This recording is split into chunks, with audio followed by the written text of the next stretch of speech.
एकी यजनक्रीची पेटी बांधुनी घातली पोटी, ते स्वर्ग सुखाच्या कपाटी शिरकुनी ठेले. कित्येकाणी माया नदी तरुण जाण्यासाठी यज्ञ क्रियारूपी पेटी आपल्या पोटासी बांधली. ते स्वर्ग सुखाच्या कपारीत शिरून तेथेच अडकून राहिले. कर्मफलावर डोळा ठेवून जे लोक काम्य पुण्य कर्मे करतात त्यांना स्वर्ग सुखाची प्राप्ती होतेच होते. पण यज्ञ कर्मे करून माया नदी पार करून परमेश्वरापर्यंत पोहोचण्याचा प्रयत्न करणाऱ्यांना सुद्धा स्वर्ग सुखे भुरळ घालून आपल्या कपारीत ठेवून घेतात. हाही उपाय वाया जातो. एकी मोक्षी लागावयाचिया आशा, केला कर्म बाह्यांचा भरवसा, परीते पडिले वळसा विधी निषेधांच्या. कोणी मोक्षरूपी पलीकडच्या किनाऱ्यावर लागावे या आसेने कर्मरूप बाहूवर विश्वास ठेवला, परंतु ते विधी निषेधांच्या वळणात सापडले गेले. कोणते कर्म योग्य कोणते अयोग्य करीत असलेल्या कर्मात जर वेगळा अनुभव आला तर ते आपले चुकले का? अपयश आले तर कर्मामधील कोणत्या चुकीमुळे? मग बरोबर काय? इत्यादी विधी निषेधांच्या भोवऱ्यात अडकतात. कर्तव्या अकर्तव्याच्या गुंत्यात सापडतात आणि माया नदी पार करू शकत नाहीत. श्री ज्ञानेश्वर महाराज पुढे म्हणतात, जेथ वैराग्याची नाव न रिगे, विवेकाचा तागा न लगे, वरी काही तरोये योगी, तरी विपाये तो. या माया नदीत वैराग्याची नाव चालत नाही आणि विवेकरूपी वेळू जमिनीला टेकत नाही. तरी सुद्धा अष्टांग योगाच्या आधारे तरुण जाण्याची शक्यता असते, परंतु तसा साधक एखादाच असतो. भक्त हो, कोणी एखादा संसार त्याग करून वैराग्य स्वीकारतो, तर कुणाला दुःखातिशयाने वैराग्य येते. कोणी संसार दुःखाने वैतागून संसार सोडून देऊन माया पार करण्यासाठी वैराग्याची कास धरतो. परंतु ही माया नदी इतकी विलक्षण आहे की अशी वैराग्याची नाव तिच्यात टिकत नाही. वेशाने बैरागी आणि मनाने संसारी अशी त्यांची अवस्था होते. बैराग्याच्या मनात संसाराचे प्रेम उत्पन्न होते आणि त्याचे वैराग्य धुळीस मिळते. तो संसारात परत येतो आणि खऱ्या खुऱ्या वैराग्याची प्राप्ती ज्यास झाली आहे त्याचे तेही वैराग्य देहपातापर्यंत टिकेल याची शाश्वती नसते. म्हणूनच श्रीहरी ज्ञानेश्वर महाराज म्हणतात की वैराग्याची नाव सुद्धा या नदीत टिकत नाही. विचार शक्ती ही मानवाला लाभलेली फार मोठी देणगी आहे. त्या विवेक शक्तीवर परमेश्वर प्राप्तीची शक्यता वाटते, पण केवळ अनुमान आणि केवळ विवेक शक्तीने निश्चित केलेली परमेश्वराचे स्वरूप माया पार करण्यास पुरेसे पडत नाही. विवेकाची नितांत गरज आहे हे खरे आहे, पण तेवढ्यावरच भागत नाही. कारण विवेकाचे जन्मस्थान मानवी मेंदू आहे. त्याच्या कार्यकक्षेला मर्यादा आहेत. ध्यान योग आत्मसंयमन योगाच्या साधनेने मात्र माया नदी पार करता येते. योग सामर्थ्याने माया पार करण्याची उदाहरणे मात्र अपवाद म्हणूनच घडू शकतात.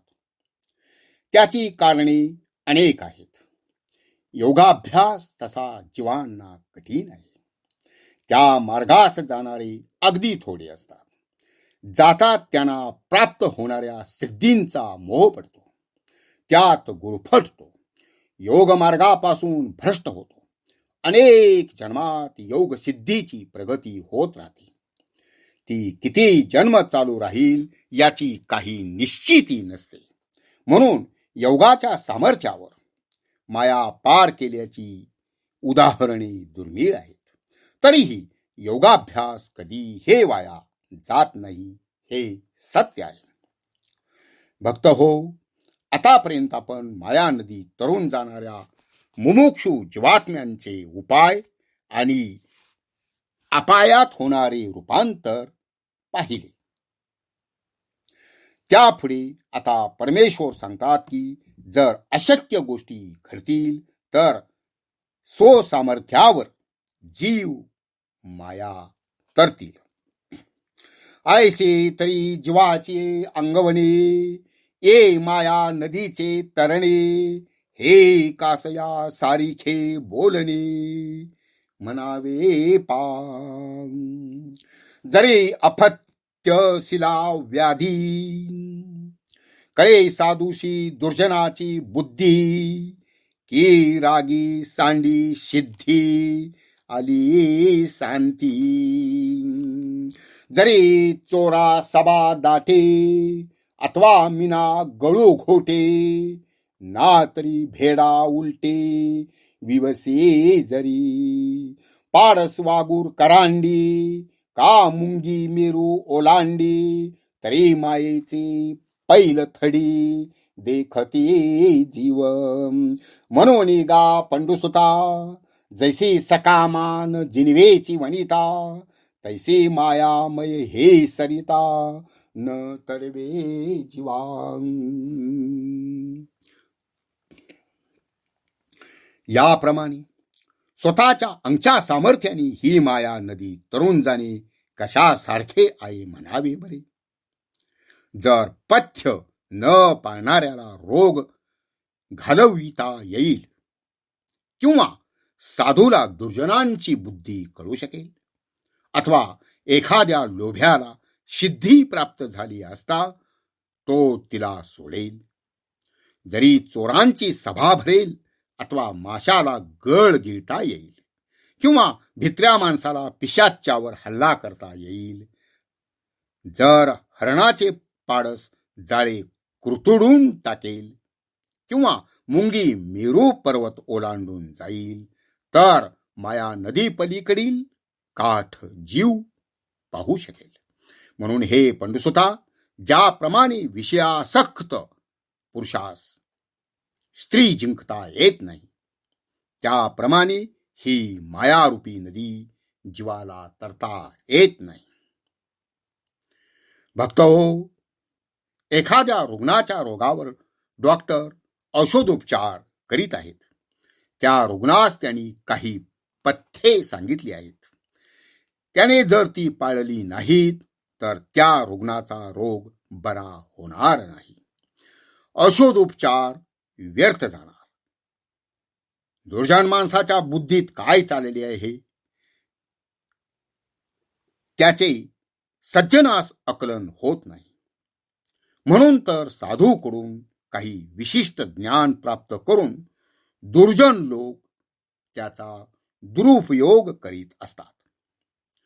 दुर्जनांची बुद्धी सज्जनास कळली तर तो त्यांना सहकार्य करणार नाही.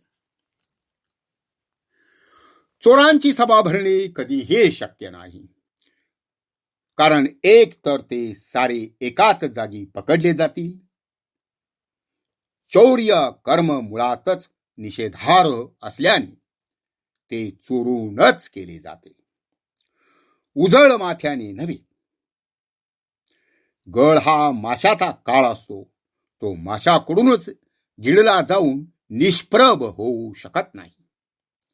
तसेच रात्रीच्या वेळी अंधारातून पाऊल वाटेने जाणाऱ्या भित्र्या माणसाला वाजे पाऊल आपुले म्हणे मागून कोण आले अशी स्वतःच्याच पावलांची भीती वाटत असते.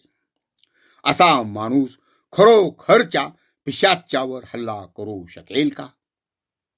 नाही. हरणाच्या पारसास जाळे कुरतडण्याची क्षमता नाही. अति भव्य मेरू पर्वत ओलांडण्याचे सामर्थ्य मुंगीत नाही, कारण तिचा आकार, आयुष्य, वेग मर्यादित असल्याने तिला ते शक्य नाही. या सर्व गोष्टी घडणे जसे अशक्य आहे, तसेच जीवाचे माया पार होणे अशक्य आहे. विलक्षण उदाहरणाने माऊलींनी ते स्पष्ट केले आहे. या उदाहरणाप्रमाणेच शेवटी एक उदाहरण जे सर्वांच्या माहितीतील आहे दिले आहे.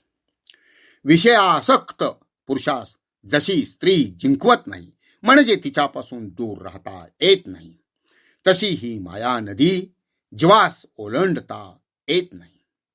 मुळात माऊलींनी सकाम शब्द वापरला आहे. तो कोणत्याही कामोपभोगाची इच्छा उत्पन्न झालेल्या पुरुषाचा निर्देश करतो.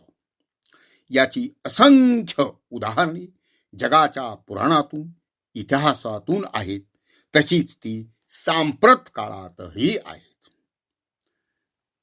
भक्त हो, आतापर्यंत आपण दुस्तर अशा माया नदीचे स्वरूप, जीवात्म्यांचे त्यातून तरुण जाण्याचे उपाय, सामर्थ्यावरचे ते उपायच कसे अपाय होतात, जीवांच्या सामर्थ्यावर माया पार होणे कसे अशक्य आहे, याचे उदाहरण विवेचन माऊलींनी केलेले पाहिले.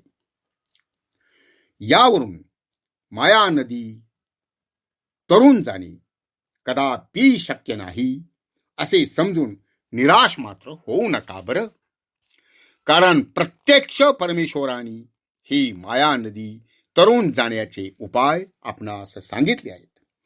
सेवेस घेतलेल्या श्लोकाचा दुसरा चरण तेच आपणास सांगत आहे. त्यातील गुढार्थ उकलून ज्ञानेश्वर माऊलींनी पुढील ओवीत सांगितले आहे. एथ एकची लीला तरले, जे सर्व भावे मज भजले, तया आईलेच थडी सरले माया जळ. येथे तेच सहजपणे तरुण जातात, सर्व भावाने माझी भक्ती करतात. एवढेच नव्हे तर ते अलीकडच्या तीरावर असतानाच माया नदीचे पाणी नाहीसे होते. पहा भक्त हो, केवढे आश्चर्य. एवढी दुस्तर माया नदी सहजपणे तरुण जाण्याचा उपाय येथे ज्ञानेश्वर माऊलींनी उघड केला आहे. त्याचे इंगित सर्व भावे मज भजले हे आहे. सर्व भावाने म्हणजे अनन्य भावाने भक्ती करणे होय. म्हणजेच ईश्वरा व्यतिरिक्त अन्य काही नाही. तोच एक मला हवा आहे, अन्य काही नको. चर्मचक्षुणी साकार रूप पहावे, कानांनी परमेश्वराचे कीर्तन ऐकावे, मुखाने त्यांच्या अवतार कार्याचे गुणगान गावे, हाताने त्याचेच काम करावे, पायाने त्याच्यासाठीच हालचाल करावी, दिनरात मनाने त्याच्याशी अखंड एकरूप राहावे. सारे काही परमेश्वरासाठीच आणि स्वतःसही त्याचेच समजून पूजा करावी. अष्ट सात्विक भावांनी त्याची पूजा बांधावी. मी ईश्वराचा असून त्याच्याच प्राप्तीसाठी या जगात आलो आहे. सर्व श्रेष्ठ परमेश्वराच्या प्राप्तीसाठीच मला मानव देह लाभला आहे. प्रत्येक कर्म आणि अकर्म सुद्धा ईश्वरार्पण बुद्धीने करून ते त्यालाच समर्पित करावे व दुष्कर्माकडे प्रवृत्ती होऊ देऊ नये. थोडक्यात प्रगट व अप्रगट त्याचाच जप चालू ठेवावा. त्याच्याहून काही हे श्रेष्ठ नाही असे मानून सर्व भावांनी सातत्याने भक्ती करणाऱ्यांसाठी अलीकडच्या तीरावर मायाजळ नष्ट होते. हे असे कसे घडते? सर्व भावांनी भक्ती करण्याची व त्यातून ज्ञानाच्या वाटेची कोण प्रेरणा देते ते पुढील ओवीत माऊली सांगतात. जया सद्गुरु तारू पुढे जे अनुभवाचे कासे गाढे, जया आत्मनिवेदन तरांडे आकळले. ज्यांना सद्गुरु हे नावाडी लाभले आहेत, ज्यांची अनुभवाची कास अतिशय बळकट आहे आणि ज्यांना आत्मनिवेदन हेच तारू सापडले आहे, जे आपल्या शिष्यास सद्वस्तूस म्हणजेच परमेश्वरास मिळवतात ते सद्गुरू. अशा सद्गुरूंची दीक्षा ज्यांना भक्तीच्या पुण्याईच्या जोरावर प्राप्त, ते अतिशय भाग्यशाली होत. त्या दीक्षेमुळेच त्यांना परमेश्वर स्वरूपाचा अनुभव नश्वर देहात होतो. ते त्याचाच अंश असल्याचा दृढ साक्षात्कारही त्यांना होतो. त्यामुळे ते स्वतःस ईश्वरास अर्पण करतात, म्हणजे अनन्य भावाने त्याची भक्ती करतात. कारण भक्तीची ही युक्ती त्यांना सद्गुरु कृपेमुळे लाभलेली असते. जे अहंभावाचे ओझे सांडूनी, विकल्पाची या झुळका चुकावूनी, अनुरागाचा निरुता होऊनी पाणी ढाळू. जे अहंभावाचे ओझे टाकून विकल्पाच्या वाऱ्याच्या झुळुका चुकवून प्रपंचावरील अनुरागरूपी पाण्याच्या प्रवाहाची दिशा टाळतात,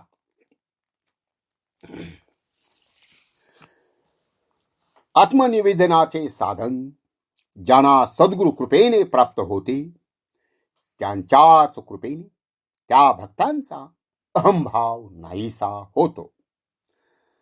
हा अहंभाव म्हणजे जीवाचे मीपणा होय.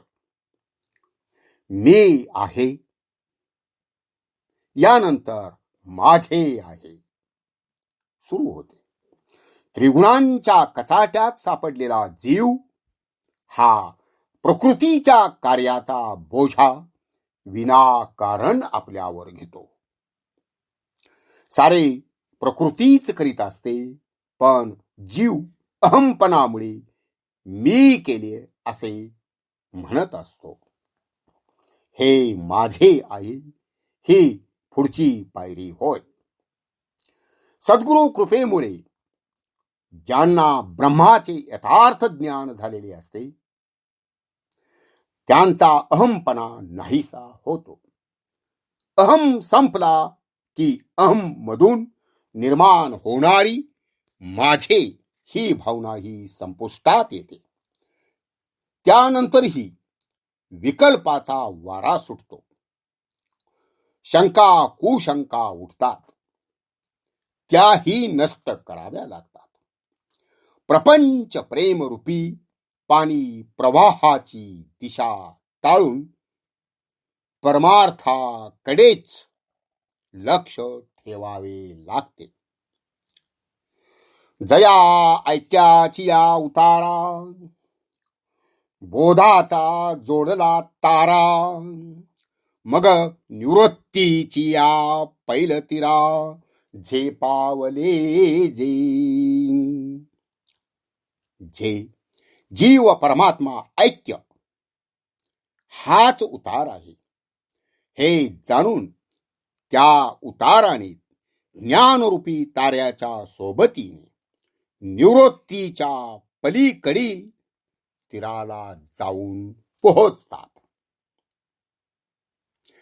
जीव ब्रह्माचे ऐक्य हेच मायापार होणे होय. हे प्रत्यक्ष अनुभवाच्या टप्प्यात येऊ लागते. हाच उतार होय.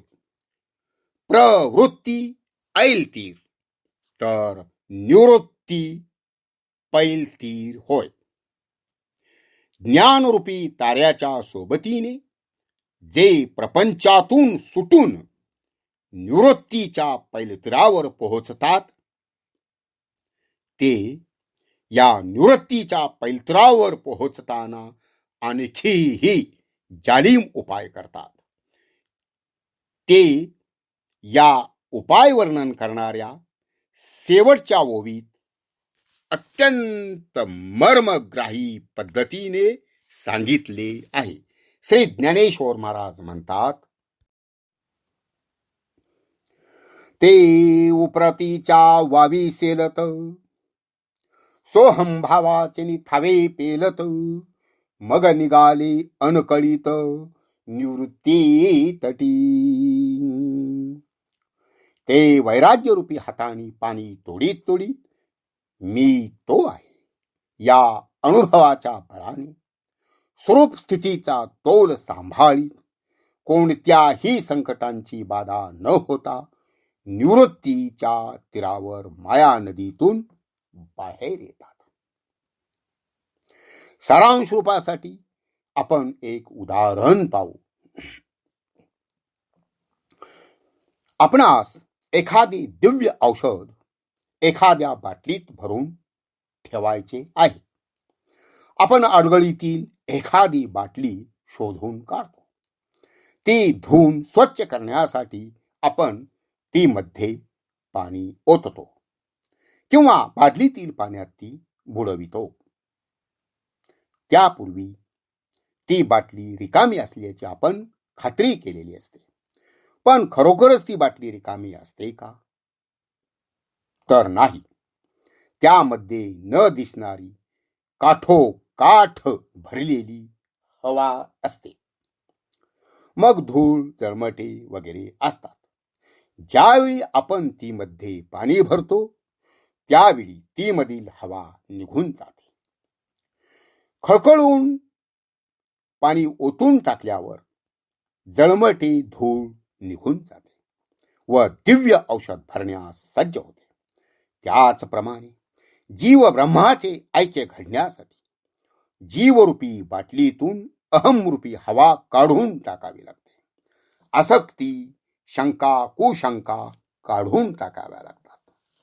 वैराग्य रूप हात हेच निवृत्ती तटाकडे झेपावताना माया नदीत तरण्यास सामर्थ्यशाली ठरतात. ते हात मारीत तो मी आहे किंवा ते ब्रह्म मी आहे या दृढ भावनेने निवृत्तीच्या पैलतीरावर ते पोहोचतात. म्हणजेच ते परमेश्वराशी एक रूप होतात. मग जीवात्मा हा जीवात्मा उरत नाही तर परमात्मा होतो. निवृत्ती रूप तट म्हणजेच परमात्मा होय, जेथून प्रवृत्ती उत्पन्न झाली आणि जीव दशा येऊन अलीकडे फेकलो गेलो. वर उल्लेखलेल्या उपायाने तिथेपर्यंत परत त्याच निवृत्ती तटापर्यंत जाणे म्हणजे मायापार होणे होय. किंवा प्रवाहाच्या उलट पोहत जाऊन माया नदीचे उगमस्थान जे ब्रह्म तेथेपर्यंत पोहोचणे होय. त्या ब्रह्मात पोहोचल्यानंतर आनंद आनंद आणि आनंदच आहे. जन्म, मृत्यू, जरा, व्याधी, दुःख ज्या मायेत आहेत त्याच्या पलीकडे सच्चिदानंद घन परमात्मा परमेश्वर श्री हरी आहेत. भक्त हो, अशा रीतीने सेवेसाठी घेतलेल्या ओवीतील एने उपाये मज भजले या ओवीतील पहिल्या चरणातील आशयातील गुढार्थाचे विवेचन झाले. ते हे माझी माया या दुसऱ्या चरणातील ते म्हणजे जे उपाय ज्ञानोत्तर भक्तीचे उपाय करणारे हेही स्पष्ट झाले. हे माझी माया अगदी आरंभापासून उपायांपर्यंत आपण विस्तारपूर्वक पाहिले. मायेचे स्वरूप, उगम, विस्तार, तिचा दुस्तरपणा, उपाय कसे अपाय ठरतात, मग कोणते उपाय माया निराश करून मोक्ष प्राप्ती करून देतात, येथपर्यंत स्पष्ट झाले. आता सेवेसाठी घेतलेल्या ओवीचे तिसरे व चौथे चरण पहा. पर्यायसे भक्त विपाईले बहुवस नाही. पण असे भक्त फारच थोडे असतात, खूप नसतात. असे म्हणण्याची वेळ श्रीहरींवर का यावी बरे? त्याचे कारण उघड आहे. आपण अंतरंगापेक्षा बाह्यांगास अधिक महत्व देतो. त्यामुळे खरा सद्गुरू कोण आहे हे आपण ओळखू शकत नाही. त्यामुळे त्याची प्राप्ती होत नाही. जो चमत्कार करतो तोच सद्गुरू अशी असंख्यांची भावना असते. त्याच्या थाटामाटास ते भुलतात. आपणास निश्चित कोठे जायचे आहे हे न ठरविता वाटचाल करू लागतो. त्यामुळे आपण निश्चित कोठेच पोहोचत नाही. म्हणून ज्ञानोत्तर भक्तीने आणि तेही अनन्य भक्तीनेच दृढ वैराग्याच्या जोरावर आपण तरुण जाऊ शकतो. अशी भक्ती असली तर परमेश्वर स्वतःच आपणास मार्गदर्शन करतील. सेवेसाठी घेतलेली ओवी एक सलग अशी आहे. एने उपाये मज भजले ते हे माझी माया तरले. पर्यायसे भक्त विपाईले बहुवस नाही. संत सज्जन भक्त हो, धन्याचा हा माल कणत कुतत का होईना या हमालाने आपणा भक्ताच्या घरात आणून दिला आहे. तो अंतरंगात ठसून जर श्रीहरी परमेश्वरास भजले तर जीवात्मा न राहता परमात्मा होईल हे निश्चित. कारण खुद्द धन्याचेच हे उद्गार आहेत. एने उपाये मज भजले ते हे माझी माया तरली. पुंडलिकावर दे हरी विठ्ठल. श्री ज्ञानदेव तुकाराम. श्री गुरुदेव दत्त. ओम श्री हरी. ओम तत्सत. ओम तत्सत. ओम तत्सत.